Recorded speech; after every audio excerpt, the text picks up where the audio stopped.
When it comes to Metroidvanias, SteamWorld Dig 2 is definitely a unique one.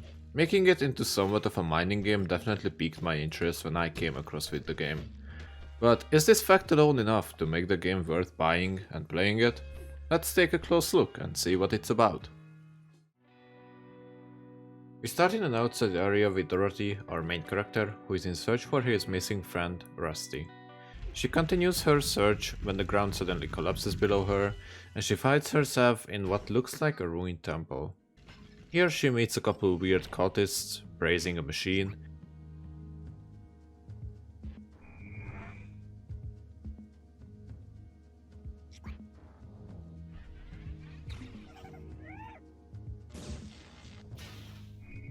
After fighting it, turns out to be a being from the Vector era, which are ancient machines basically.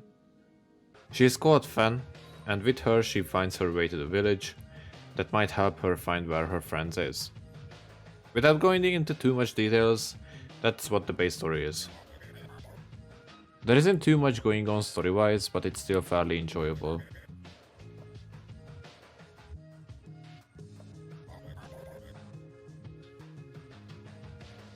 Now, onto the real deal, the mining. You have your pickaxe, which is also your weapon, and with that you mine underground to try to find secrets, hints to where your friend could be, and also nice treasures. You can find various ores and gems with different values, which then you can sell at the town for gold. The concept is really nice. I enjoyed that I could just mine around. It added some extra layer of excitement to the exploration. Also, there are mine stations that you can unlock, which then will take you back to the city, and then can be found often enough for you to not have to worry about having to run around with a full inventory too much. Luckily, the ores can disappear, so you can mine them out in advance and then collect them once you've sold everything you had on you. Now about the village itself. Honestly, you probably won't spend much time here. You simply come here to sell your ores and then buy upgrades and then go back to mine. You can have a conversation with most of the NPCs, but unless it's related to the main quest, it won't really be meaningful at all. I don't mind it if I'm being honest, cause this way I don't have to worry about missing out on something just because I'm more interested in mining than in the lives of the villagers. The upgrades are fairly nice. Throughout your journey you come across different stations, each of which will give you a new ability, and here in the village you can spend gold on upgrading them. For you to have, for example, more damage on your pickaxe, bigger water tank, or more inventory slots. The more interesting part though is that there are also some modifications for every ability, which you can activate by using up a certain amount of cogs. These can be found randomly on the map, but you can also buy a couple from this guy up here. Most of them are really helpful and can make your mining experience a bit better. Note that there aren't enough cogs to activate everything, so you will need to be mindful of which modifications you find the most useful. There are 3 modifications down here as well that I want to specifically mention, and that's because they are risk-reward modifications. They can be obtained by fighting 3 brothers in secret areas throughout the map. One of them is really nice if you want to farm some gold, but can also kill you easily if you aren't careful. The other is for XP farming, which gets you more levels, which increases your ore sell value, and also needed to unlock some of the upgrades. Now the third one, I tried it out, but I honestly don't understand how would it be any useful. Let me know if you have any idea about it.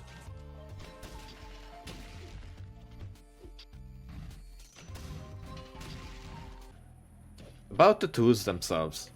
We have the pickaxe for breaking blocks that are next to you, pressure bombs to blow up blocks that are a bit further away, jackhammer for faster mining, grappling hook to move around a little bit easier, then the jetpack for flying. I have to say, they were really smartly made, so you gain more and more variety in which you can mine blocks or access different areas. The jetpack itself at the end felt a bit too much like cheating though, since at that point you weren't really mining at all. That's just a minor endgame thing though, and a personal opinion. I'm sure many people would be fine with it. Let's run through the gameplay a bit. Obviously, I mentioned already that I love the mining part, but there is more to it than that. There are caves you can find fairly often where you can complete various puzzles to get different rewards, be it cogs, ores or artifacts, items that are collectibles, but also can give you more blueprints if you show them to this guy in the village. I very much enjoyed these caves, some were actually challenging to do, so I can safely say that I wasn't bored. Also, a nice detail that on the map you can check if you've missed anything in these places. One thing about mining that I found a bit frustrating is that you can't mine while in the air. That can make you miss out on things in the early game if you mine around in the wrong way. But luckily, this issue doesn't last too long and you'll be able to return once you've got certain abilities. Most of the map also made sense. We don't have many different areas as in other Metroidvanias, but that's completely fine. You won't be bored, I can tell you that much. Especially if you reach this area where every block grows back after you mine it out. Yeah, it can be really frustrating, especially if you're out of water and can only rely on your pickaxe. It was also funny at some point because, for example, in the lava area you could kinda cheese this part out, because if you have the modification on that let you touch lava without getting hurt for a second or two, you can just spam jump on the surface of it and keep resetting this timer. Not too useful if you want to actually explore the area, but it's funny that it's a thing. Surprisingly, there weren't really any enemies in the game that caused a lot of trouble. Except maybe this one. Yeah, actually F this guy. He killed me so much because he just can't stay on its butt for 2 seconds. But yeah, other than that, it was mostly fine. Not saying they were easy, but all of them felt fair at least. I love that there were a couple enemies that you could just use to access areas that you couldn't have by yourself. Sadly, there aren't many bosses in the game, and except for the final boss they weren't too special. It was quite easy to deal with them. I wouldn't have minded some more challenge on this part, but I guess the focus wasn't really on the fights but the exploration and the mining, so it's fine. The last thing I want to talk about a bit is the achievements, 2 of them in particular. It's somewhat of a spoiler, so skip it if you don't want to risk it.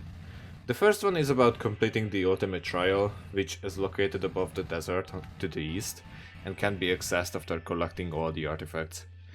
There are 7 trials: Trial of Buttons, Aconites, Skillness, Escape, Flight, Rockets, and Crushers. You get them in random order, and have to go through all of them without dying. Honestly, they aren't too hard, but Rockets and Escape is straight up BS. The first one keeps launching a rocket at you, and you have to use it to advance on the level. But since the rocket can phase through everything, sometimes it gets awfully awkward to try to punch it the right way, or without getting hit by it.